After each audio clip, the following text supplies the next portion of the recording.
And welcome.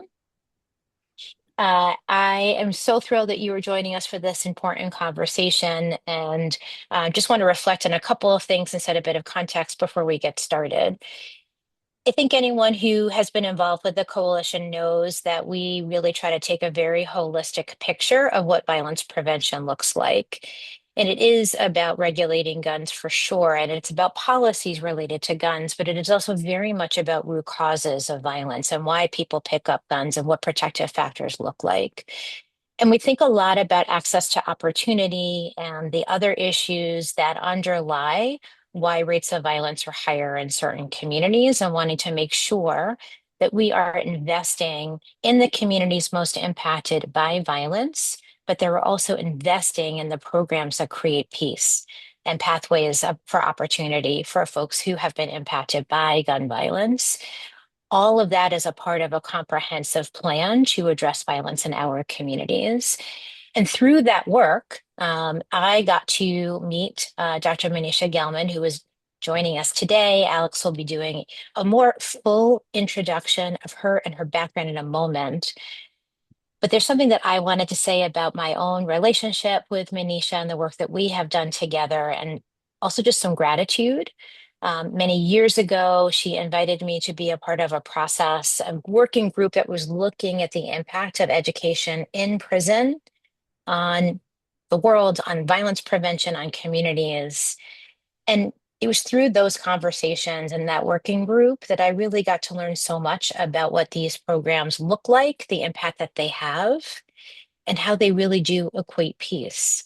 And it was a really transformational experience for me to be able to participate in that. So I just wanted to publicly say thank you for the invitation to be a part of that work. It is something that continues to shape the way that we think about such programs here at the Coalition and the importance of our partnership. So we wanted to invite all of you into that relationship and that conversation as well, and really set the stage for how these programs are really critical to thinking about what peace and safety in community looks like. And with that as background, I would like to turn it over to our education specialist, Alex Pereira. Yes, thank you, Ruth, and thank you, Mneesha, for registering for the Lunch and Learn, for joining us today. So to introduce Dr. Mneesha Gellman, Dr. Mneesha Gellman is an associate professor of political science in the Marlborough Institute for Liberal Arts and Interdisciplinary Studies at Emerson College. She is the author of many books, including Learning to Survive, Well-Being in High School, Misrepresentation and Silence in United States History Textbooks, and Indigenous Language Politics in the Schoolroom, Cultural Survival in Mexico and the United States. Dr. Gellman is the founder and director of the Emerson Prison Initiative, which brings a bachelor's degree pathway to incarcerated students in Massachusetts. She has edited 2 volumes on education for incarcerated students, one being Education Beyond the Wall, Why and How We Teach College in Prison, and with Justin McDevitt, Unlocking Learning, International Perspectives on Education in Prison. Based on more than 20 years of fieldwork in Latin America on issues of violence and democratization, she also serves as an expert witness on country conditions in Mexico and El Salvador on US immigration courts.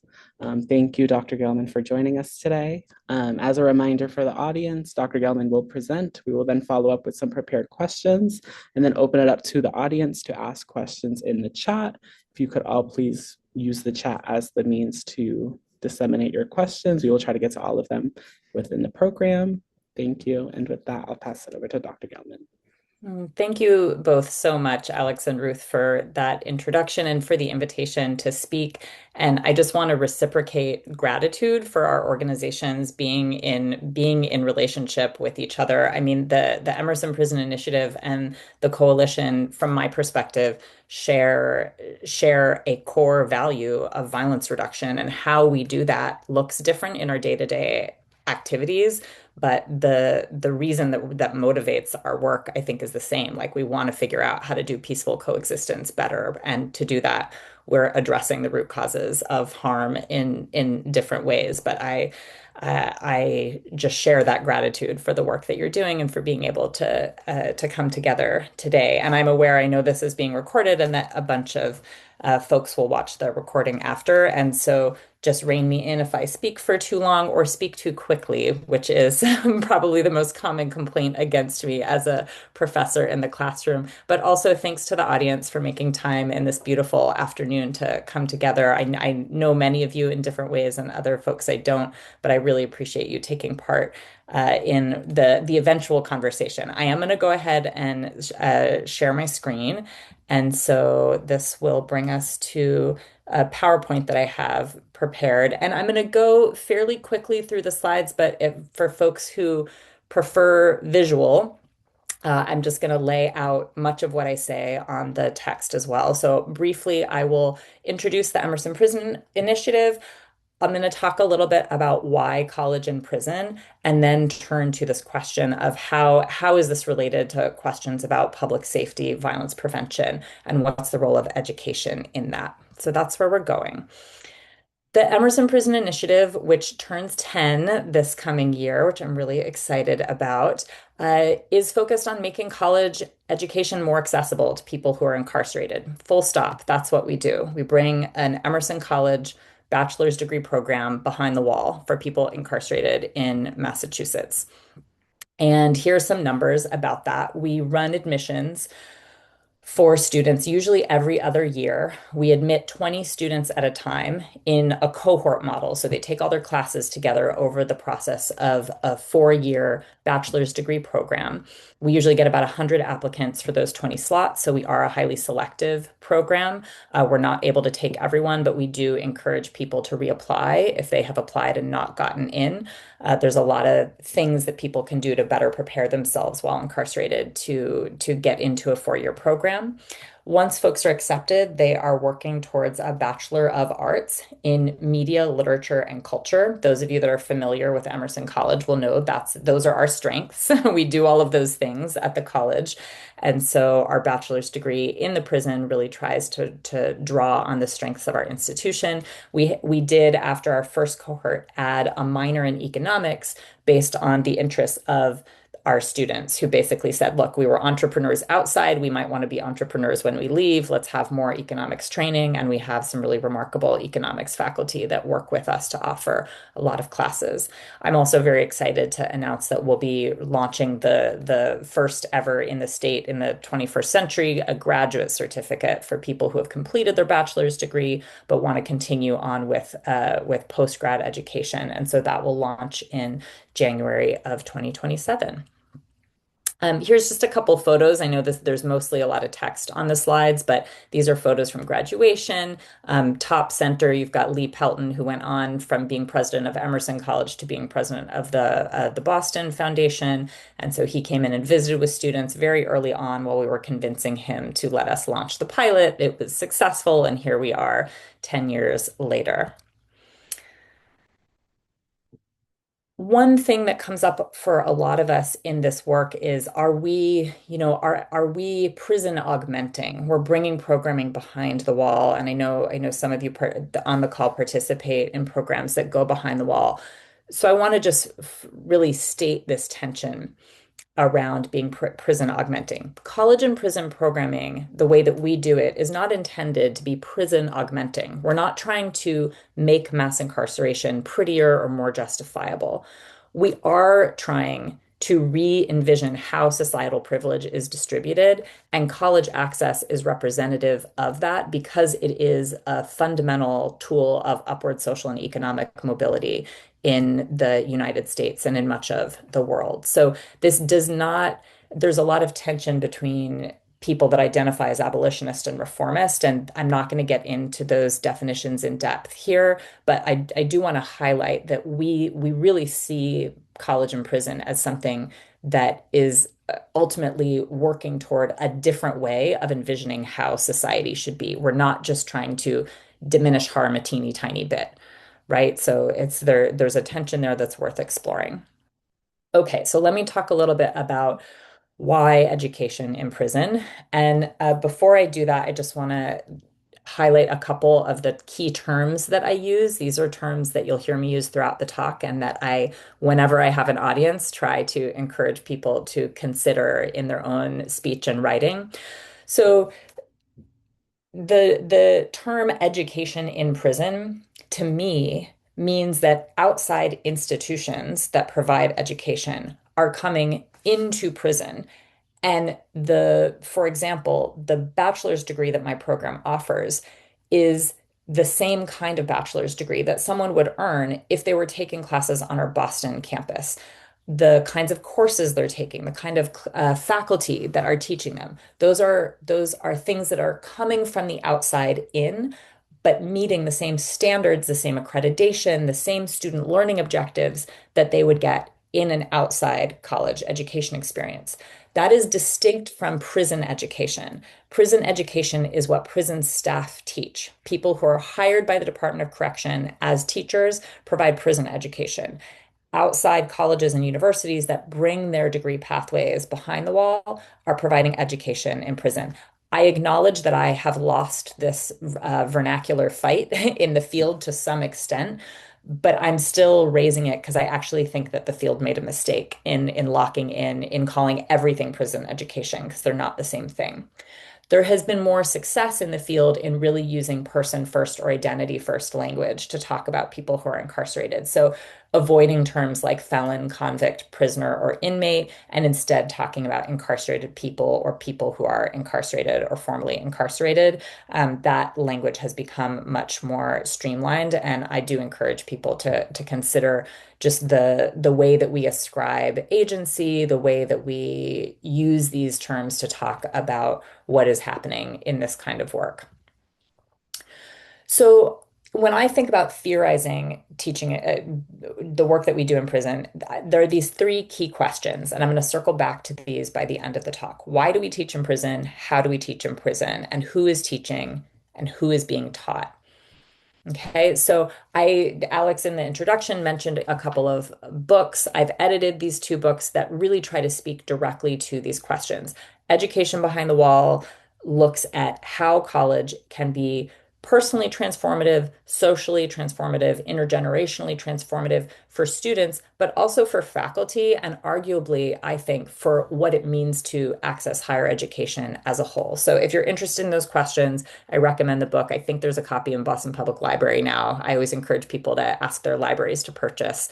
The second book is, so the first book is really Massachusetts focused. Almost all of the chapters in there are about our organization's work. I then collaborated with a colleague that has a chapter in that first book, Justin, to edit this very internationally focused volume. We have chapters from 12 different countries around the world. And the Unlocking Learning volume looks at, how mass incarceration is operating globally, the ways that the conditions of confinement determine what people can do after prison, and how education serves as a really specific kind of intervention that positively impacts people in a lot of different ways. And so I'll just say one really meaningful relationship for me from this book is I included a chapter on Mexico from a program in Mexico City. Got to know that program. I was able to go visit and actually meet students in that program in a women's prison in Mexico City several years ago. And then just this past January, I was back in Mexico City doing research on migration, not connected to my prison work, but ended up having a meeting with faculty and the director of the same program that was featured in this book. And I'm now getting ready to do a trauma-informed teaching and learning workshop for those faculty on a future visit. So it's the sort of thing where I had these questions that led to this book. It's turned into this really beautiful and actually international relationship to extend the kind of work that we're doing here in Greater Boston across a different kind of border. So, some of the lessons that these books grapple with and that the authors in the books grapple with is what prisons do. And one of the things we know that prisons do is they actually produce more crime, right? So prisons have been documented and theorized as being crime producing spaces where people are breaking more laws in the process of being detained for having broken a law. And Daniel Sered, in her really powerful book, Until We Reckon, that looks at restorative justice, has this quote that I want to share with you because it really encompasses what we're up against in this work. She writes, We know the four core drivers of violence are shame, isolation, exposure to violence, and an inability to meet one's economic needs. The four core features of prison are shame, isolation, exposure to violence, and an inability to meet one's economic needs.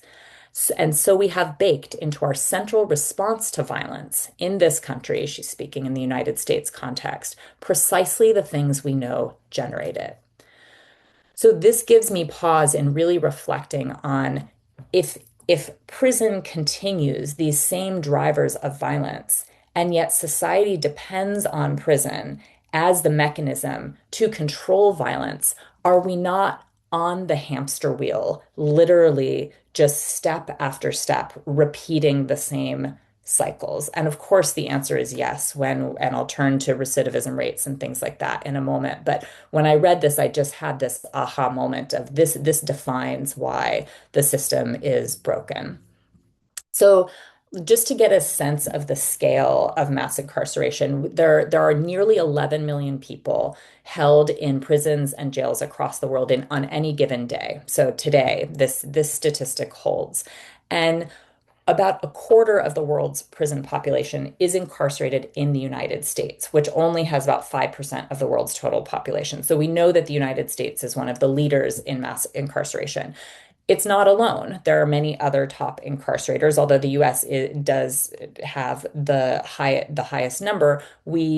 El Salvador, where I've spent many, many years doing research, is now based on percentage of the population, the top incarcerator in the world. So El Salvador has had a state of exception, a state of emergency in place for the last 4 years, and in that process has incarcerated over 90,000 people, amounts to about 2% of the country's population.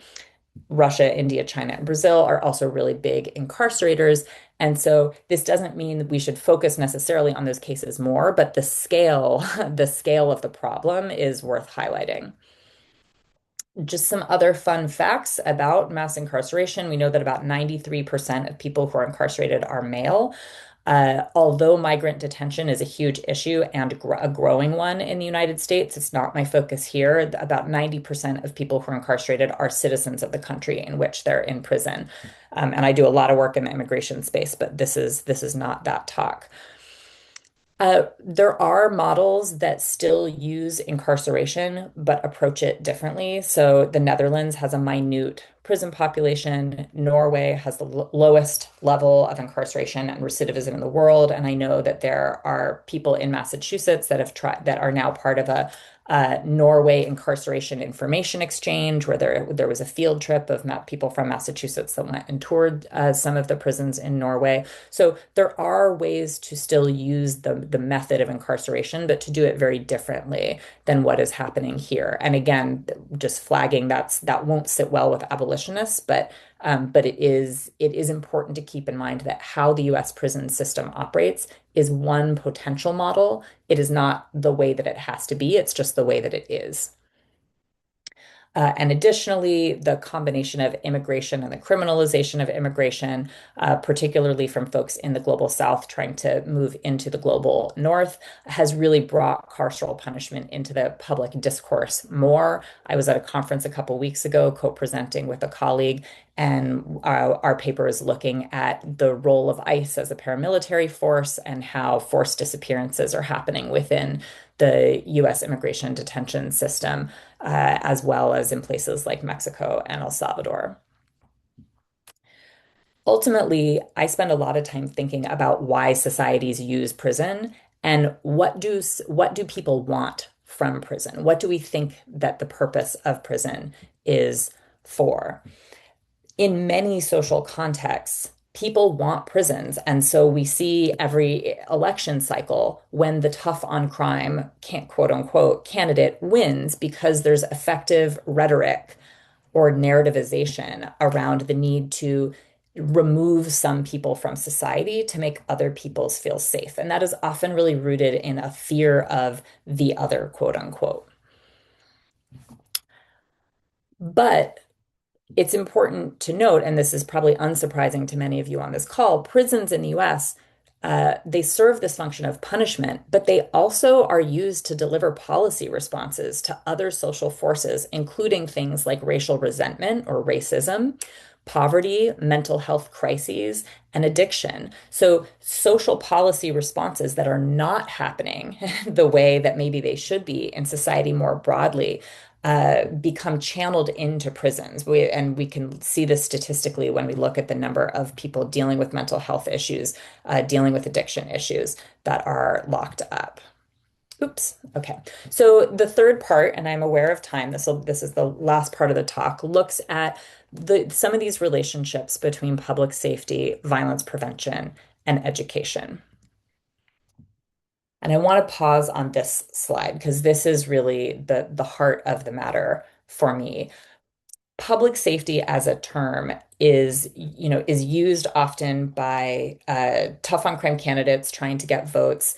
It is used in the mission of the Department of Correction for Massachusetts and many other states. This is a very common term.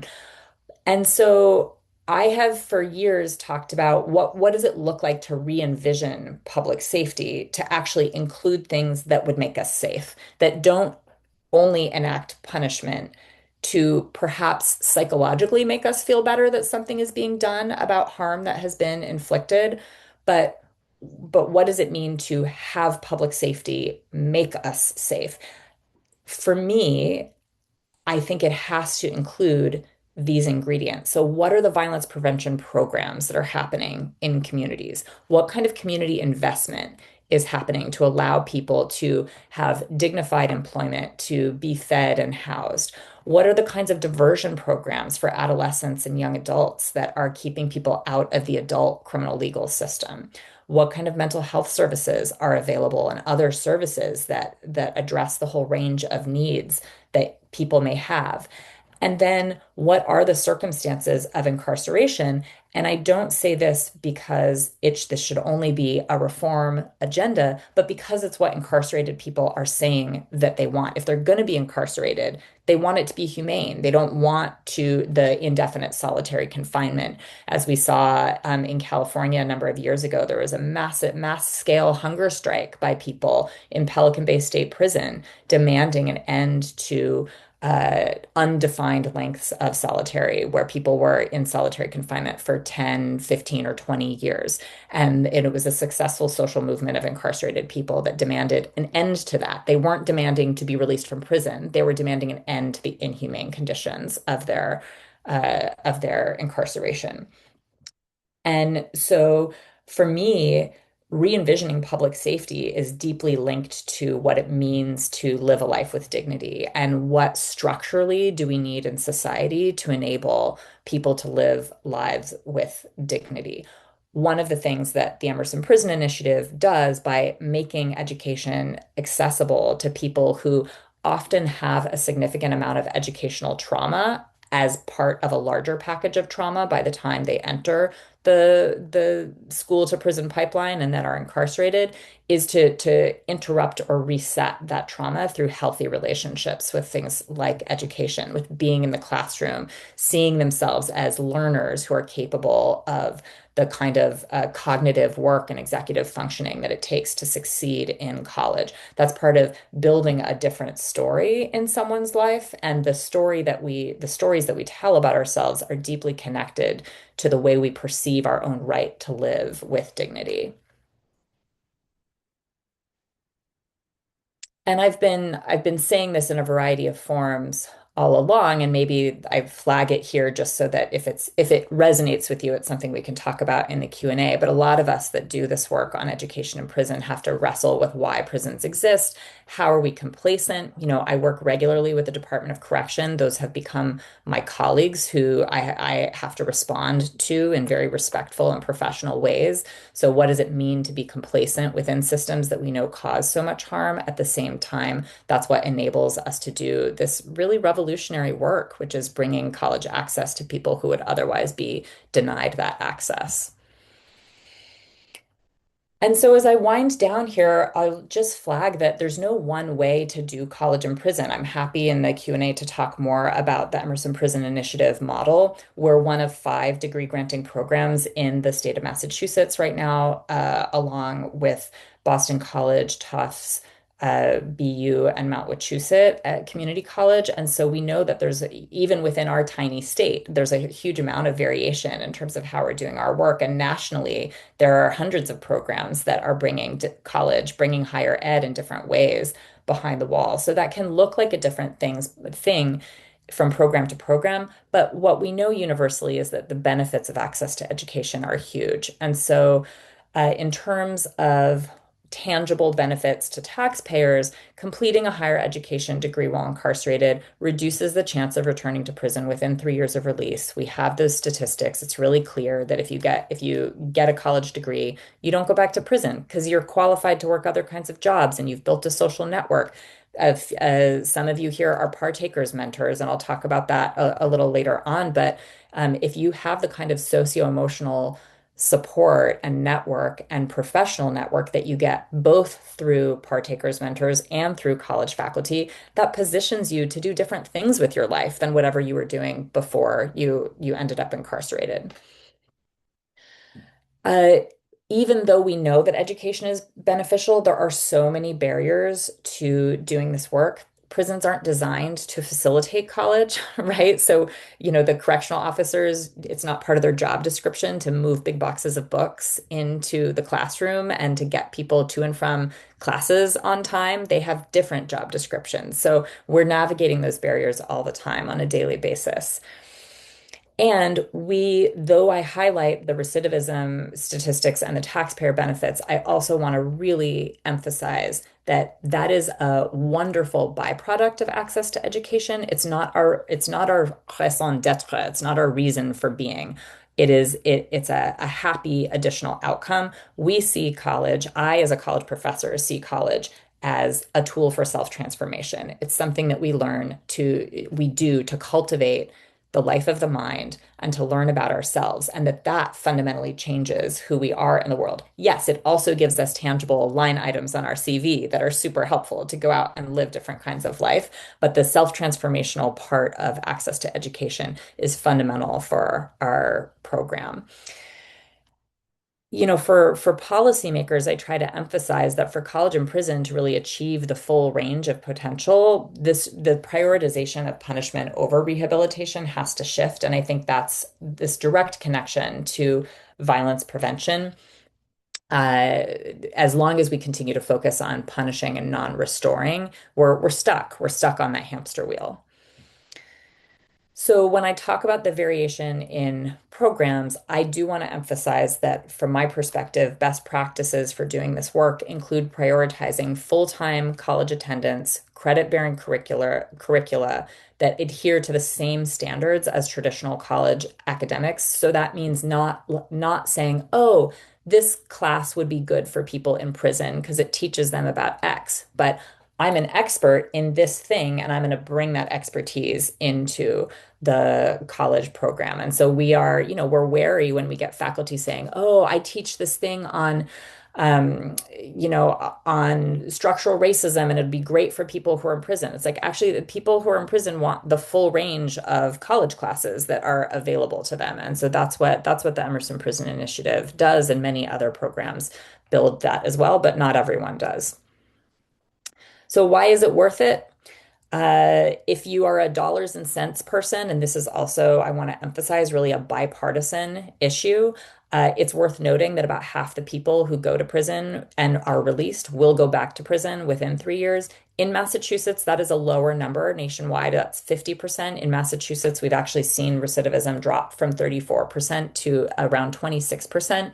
I will say we have robust college and prison programming in this state, and so we have not yet had concrete data collection there, but I don't think it's entirely a coincidence that in the last handful of years, since we've had more access to education in prisons, that we've seen that drop.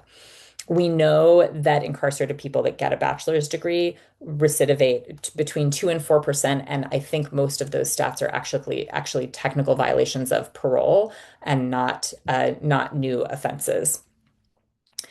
And in Massachusetts, I think this number has actually gone up in the last couple of years since I first drafted this talk. It costs about an average of $130,000 taxpayer dollars per year per person to incarcerate in the state. For older incarcerated people, anyone that has medical issues, and in the women's prison, that can go up to about $250,000 per year. Even for an expensive school like Emerson, these numbers are by and large more expensive, right? It is so much more expensive to lock people up than to educate them and have them go back out into the world as taxpayers rather than a tax burden. And so, just in sum, here, college and prison reduces recidivism and also provides these transformational experiences that really allow students to make meaning out of their pasts, their present, and their futures. And our alumni, those of you that have come or might want to come to events that EPI holds, we often have alumni panels at our annual conference. We'll have a big annual conference that's free and open to the public, I believe, in March of this coming year. And we feature our alumni stories. We have a number of people that completed their degrees either while in prison or after joining us on the Boston campus to finish.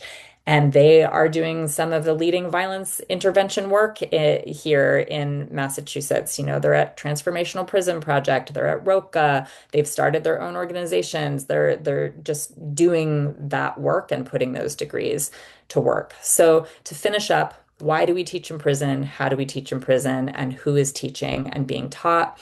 And this is a lot of text, but I'm just going to grab the highlights.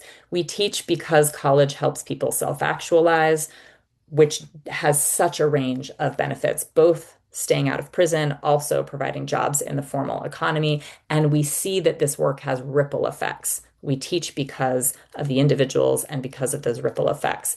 We teach in ways that affirm the dignity and autonomy of our students. And I do a lot of work on trauma-informed teaching and learning to try to give students as much choice as possible, recognizing that they're operating in a context of really limited autonomy in day-to-day incarcerated life. And we recognize that we're learners too. I mean, I have had so many humbling moments as an educator in the incarcerated classroom. And for partakers, mentors, for other folks that spend time in carceral spaces, you know, we might go in thinking we're mentors or we're professors, but we become the mentees, we become the students as well. And that kind of human reciprocity is deeply moving. So there's a link to our website, and I can put some more resources in the chat. But I would love to hear your questions and engage with you. So let me go ahead and stop sharing so I can see your faces. And thank you for listening. Thank you so much for that informative presentation, Dr. Gellman. There were so many new words, so many new quotes that you taught me. I added a book to my book list, so thank you for that. And also, I just want to quote something that our community organizer at the coalition said yesterday, that knowledge is power, and that power can't be taken away once you have it. And so I think I appreciate you for giving people autonomy and power just by having knowledge and insights into the world we all live in, and giving them that dignity to continue to learn and be lifelong students. So please, everyone, continue to pose your questions in the chat. We'll begin our prepped question period now, with the first question being, how did you get into this work and why does this specific topic matter so much to you? Yeah, this is a very personal question. So I came to this work as a teenager. My father was arrested and incarcerated when I had just finished high school, and so I spent my freshman year of college with him locked up, and would feel just tremendous shame getting letters from jail and like hiding them from my roommate. And that coincided miraculously, in retrospect. I went to Bard College in upstate New York, but it coincided miraculously with Max Kenner founding and launching the Bard Prison Initiative literally in my first days on Bard's campus. And so I turned into one of the first volunteers, one of the first undergraduate students to go inside as a teaching assistant. I mean, in retrospect, I was not probably adequately prepared to go in and do what I was doing, trying to facilitate poetry workshops in a women's prison and providing academic resource support to men at Eastern Correctional Facility. But it was deeply, deeply moving to me as a young person navigating my own emotional, like raw emotions around being system impacted, to be able to be proactive and do something that gave back. And that turned into 20 years of volunteering in prisons in different contexts. And so I volunteered for the Bard Prison Initiative through those early days. I then volunteered at Pelican Bay State Prison for years, facilitating a meditation and creative writing group after college. And then when I got my tenure track job at Emerson in 2014, I said, okay, what can I build here? And with Lee Pelton at the helm, there was support to launch a pilot for the program in 2016. And then we became credit bearing in 2017. So my own identity as someone that is system impacted is really deeply tied to this work. It feels like legacy work to me, where it continues to allow me a way to play a role in something that was deeply, deeply harmful within my own family. Yeah, just I thank you for sharing so personal, and allowing us to embrace why you're in this work and how you really show up. We at the coalition always like to elevate local voices that are doing the work, so I thank you. And then moving to our second question, what role does education in prison play in preventing violence and strengthening public safety? Oh my gosh, I love that question. So I will say, so many of our students are people that have significant convictions. I don't need to talk about the particularities, but there's a lot of gun violence convictions among folks that we end up working with, and it's a range of things. But that demographic of young men of color who had access to guns at vulnerable moments in their lives is overrepresented. I would say, I mean, it's overrepresented in general and who's in prison, but it's also that is mimicked in our student population. Um, the way that the things that our students have said over the years illustrate this best. I mean, I remember one person being like, I, I didn't know that I could be a college student. Like I didn't have that as a model. What I saw was people hustling. What I saw was, when I was a teenager, people were like, you don't have money and you need money. Here's how you make money. Like, take this gun, take these drugs, whatever. Like, do that. And so the intervention of actually a viable thing to do with your time that is meaningful is to like sit and read books and then talk about it is very, very powerful. I mean, one student said, I can't remember if it was that same person, like being a professor is a job. Like you can be you can like teach college as a job. So just the way that access to education can really change the kinds of ways that people can hold power in their lives, because holding a gun is a way of holding power, right? Like why do people seek out weapons? They do it to have a certain kind of power.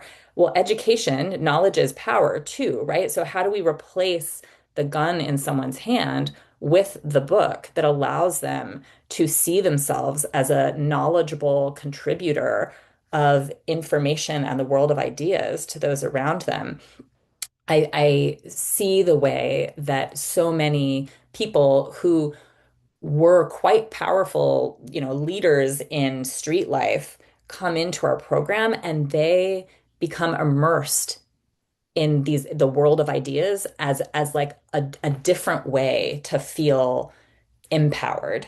So to me, it's a direct connection between how do we address gun violence with education. Like we show people that there are other ways of being in the world where they can also feel powerful and safe and explore vulnerability in ways that lead to healthy community connections. We spend so much effort trying to build healthy community within our classrooms, and that's to create these spaces of safety where people can learn how to take intellectual risks while also feeling validated in their own experiences. It was beautiful. Thank you for that. Just for so much of what you shared with us today. And just that quote from Danielle Sarah was so powerful for me that I actually text the staff to say we need that framed and in our office because there's so much interesting in terms of core values of how we think about the work of safety. And I want to bring, you had mentioned Roca being represented in the programs, and then we did a webinar with Roca years ago now. I remember someone saying that it was really important to look not so much at the choices that young people make, but the options that they have. Yeah. And I think so much of this conversation really gets at like creating more options and opportunity for young people. And so that leads me into the next question, which is, thinking about investing in systems that tackle inequity, and how that relates to expanding education in prison. So if you could speak a bit about that. Yeah, sorry, just repeat it one more time, Ruth. The connection between inequity and expanding education in prison. Yeah, investing in systems that promote Yeah. equity and hold equity, and then expanding education and prison programs. Yeah, I mean, I think that the structural component is absolutely key. What are the social safety nets available to people in communities when their basic needs are not being met? The number of students we've had who are like, dad wasn't around and mom was working three jobs to try to put food on the table. And so I turned to the streets to try to bring in money to help my family. It's not all like gold chains and diamond earrings. Like people are trying to put food on the table. And so the when I think about the gutting of the social safety nets in the United States, whether it's the gutting of food stamps, the changes to the Medicare system, the way that things like access to healthcare, access to food support, access to free public transport, like why don't we have free public transport in in our cities? You go to other places, and there will be more access to whether it's a national healthcare system or bus passes for folks. And so the way that those benefits that address these fundamental basic needs that people need to survive, housing, looking at, I know that every politician in Boston is always wrestling with affordable housing, but like no one's solved it yet, until we really see the structural picture of inequity, we can't understand why someone might commit harm. And similarly, in order to promote that vision of peaceful coexistence, we have to look at how are we voting our values, in terms of who we're putting in office and the kinds of decisions they're making about resource allocation. Let's look at our military budgets, our Department of Defense budgets, Department of War budgets, versus the money that's being invested in universal pre-K. I mean, we're facing right now, I have kids in Boston Public Schools, and we're facing massive financial cuts to Boston Public Schools.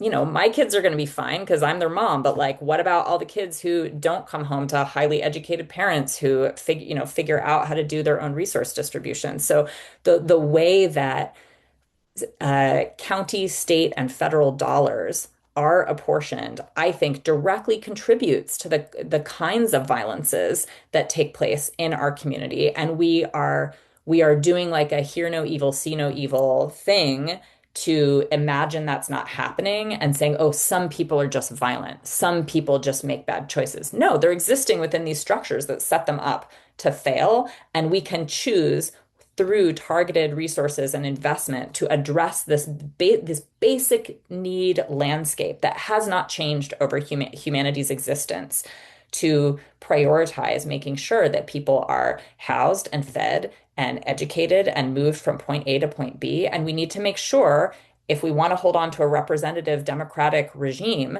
that we are being active participants in the political process that continues to address those sorts of structural issues.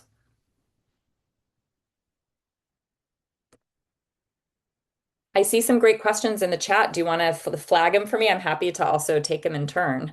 There's some good ones there.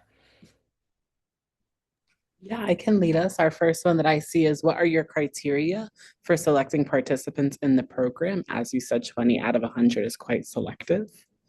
Yes, so we try to replicate best practices in college admissions as much as possible. We work with our Emerson College Admissions Office year after year, and we do two main things that are vetting mechanisms. The first is we invite applicants to draft an essay in response to one of three prompts. So they get a application form with basic demographic data, and then there will be three liberal arts prompts. Sometimes we'll include an excerpt from a poem. We usually have a couple excerpts from reading. I know one year we had a really powerful Baldwin quote on there, and we say we've done it in different methods. Sometimes we've had it timed within a classroom. Other times we've had it as take home. A lot of different pedagogical reasons for that. But regardless, we ask people to draft a response to one of the three prompts of their choice and engage with it. Tell us what they think. We then have a rubric and a panel of five readers that read and score all of the essays so that we'll get 100 essays. People score them, and the rubric emphasizes that we're looking for intellectual spark, we're looking for curiosity, and a willingness to tackle something hard. We're not looking for what I call Anglo academic English, where, I'm a polyglot that emphasizes language politics and education politics in my scholarship separate from EPI. So I bring that knowledge to EPI, that we don't want to only accept Anglo academic English as the only form of expression. So our rubric accounts for that. Like, is this person hungry to learn? How are they demonstrating that by engaging with this prompt? So we take all of those scores, we we find the average score, and then the top 40 essay writers are invited for an in-person interview. We go to the prison, myself and my assistant director, and we do short 20, usually 20-minute interviews with all of the 40 top essay writers. And from that, we narrow it down. And sometimes we wish we could include 25 people or 30 people. Some folks are strong, but they're not as strong. And so we say, please try again. And we have accepted multiple people who were rejected in a previous cycle. They've applied again and they've been accepted in a subsequent time. I will just say we are a privately funded program. We do not get Pell Grants. We don't take federal dollars. We did last year for the first time get a $50,000 grant from the Massachusetts legislature, thanks to Jamie Eldridge and Mary Keefe and their efforts to bring those funds to us. But that's the only government money that we've ever gotten. So we can only support a limited number of students. And we also have to be able to fit in the classrooms and within the infrastructure that DOC has allotted to us. So we do keep it small, but we try to always encourage people to apply again if they weren't successful, or to spend time doing other kinds of programming that they can do in the prison. I know Florence is on this call and does amazing volunteer work with a program that does leadership training in both at MCI Norfolk, where our program is, and other programs. And so we encourage applicants that are not successful getting into EPI to do other meaningful programming and then come back and apply to us again. So it is selective. We joke, but it's serious that, like, we're more selective than Emerson's Boston campus. We are the most highly selective campus of the college, and we're committed to regular admissions so that if people aren't successful, they can try again. Yeah, thank you for that. And I appreciate that you guys try to keep the quality of the education as consistent and top tier as you can to ensure all students get the same education regardless of where they're sitting in their classroom. Our next question is, could you mention the impact of these programs on children and families of those in the program? Yeah, absolutely. And I'll just say, going back to the previous question, the Mount Wachusett Community College is an open access. Anybody that is at MCI Shirley can apply for and get into that college program. So colleges, just like in society as a whole, play an important role in being non-selective. They are open admissions. And so just like the variation we have nationally between highly selective and open admissions institutions, we are replicating that, for better or worse, in the college and prison space. Yeah, the impact on children is enormous from this work. Some of the most meaningful stories have been from our students who are parents, who have said things like, my son was about to drop out of high school, but I'm doing college in prison. And so he said, hey, if you're going to stick it out in there, I'm going to stick it out here. That the number of stories like that are, dozens and dozens. My nephew, my niece, my mom, decided to go back and finish her college degree, because if I'm doing college inside, she can do college outside. So the ripple effect of access to education it impacts everyone in people's families if they stay connected to their families during incarceration. And I think for kids, just so many stories of parents who feel more empowered and capable to support their kids via phone in doing their homework. They didn't know what questions to ask before. They didn't feel like their writing was strong enough. Now they're writing more letters because they're getting more comfortable with you exercising those muscles. And they're able to be conversant about someone's math homework because they just took statistics or they did our math boot camp, or they their own academic skills are strengthened. And so many of our students come to us again from this broken school to prison pipeline where they dropped out in ninth grade, they dropped out in 11th grade, they caught their case in 10th grade, and so these interrupted educational experiences have been such a source of shame that they've really stayed away from engaging with their children or broader families around education and being accepted and then becoming a college student, and that learning catapults them into a role of feeling like they have something to offer, and they are able to do so competently. So it's a really profound ripple effect. I know our numbers are small in terms of the numbers of students to date that we've accepted, but that ripple effect is huge. There's just not a good way to account for it. Thank you for sharing. And our final question from the Q&A is going to be, what is the dropout rate and what are the main reasons for that? Yeah, we've never had someone drop out and be like, college isn't for me. I remember in our very first cohort, our first admissions, there was a man that we admitted, and he decided, I think he was overwhelmed by the reading in English because he was an English language learner, and he made the choice to actually withdraw from college to spend more time doing the English language learning curriculum at the prison. And it was an interesting experience because we had thought in his essay and in his interview that his grasp of the language was sufficient.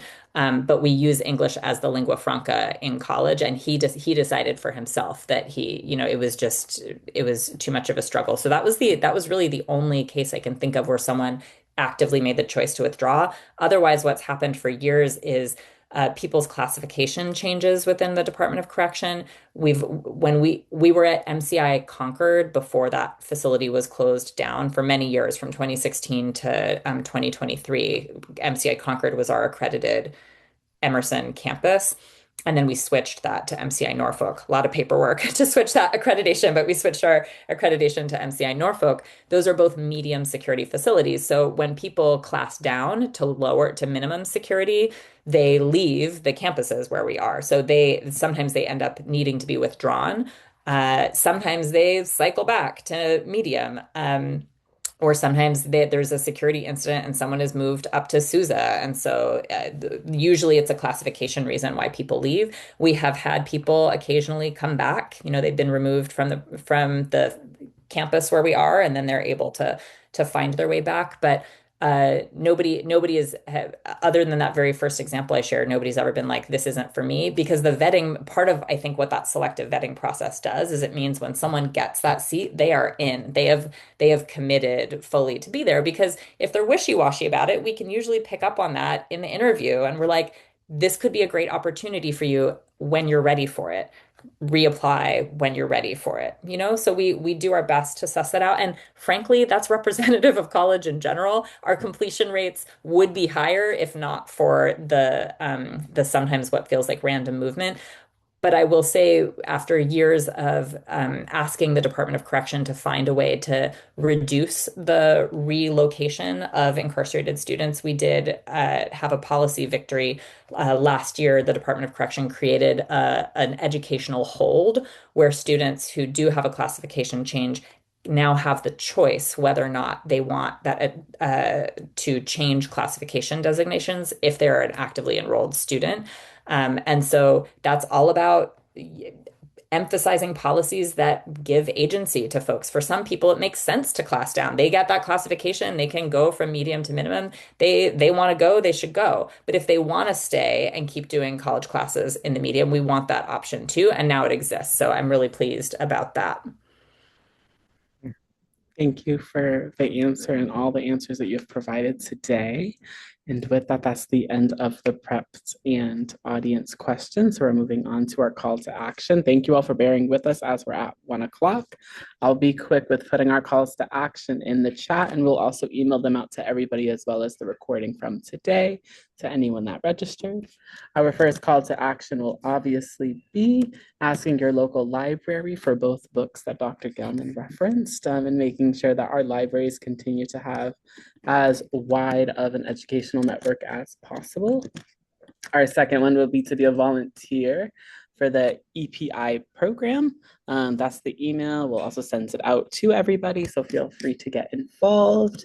Can You I, want to Alex, see? can I say something about that? So we, in addition to faculty teaching the classes, we regularly run study halls that are equivalent to academic resource units at college campuses. We depend on volunteer members of the community to come in. So if you yourself, or if you know someone who is strong in academic writing or strong in a particular subject, and you're willing to commit to once a week for 14 weeks, going into to volunteer as essentially as a teaching assistant, we welcome that. And we've had a number of folks, for example, who have retired from really fulfilling careers and are looking for something to do with their time. And it's been a great way to bring folks in. So to volunteer for EPI, that's what we mean. Like, do you want to support students in the classroom through a range of academic skills that they need support with? And sometimes it's things like, are you really good at time management? Because sometimes it's not like, can you proofread an essay, but can you help them organize their binder, and do some of those, like the hidden transcript of college success support that is super important too. And community volunteers have been amazing for that.